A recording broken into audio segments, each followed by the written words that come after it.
Laisemba Entertainment gi makhada puthokchaba APIKPA MAHUM The Littleness hariba Manipuri feature film asi lakliba August ki tarik 18 da Epom media app ta sungsoi soidana release tawjaragani.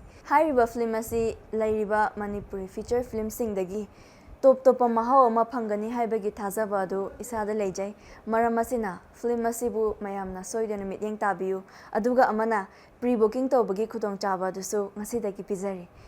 Manipuri film gi artist singbu amadi film asibu nungsibiduna mayam punna support tawbiyu.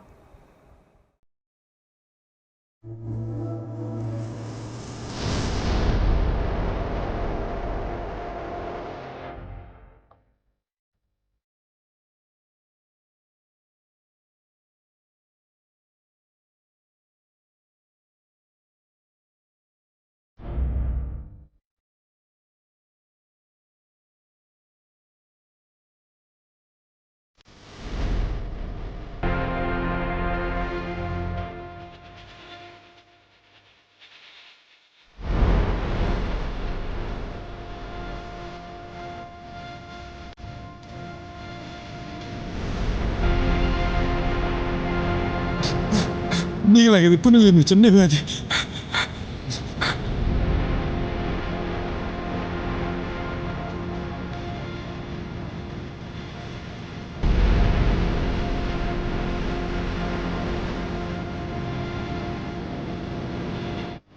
Epom, anak aku masangal le mana ba mau ram rabadi. Onum kana ano hai bado matik chap chana khang halam gadabani.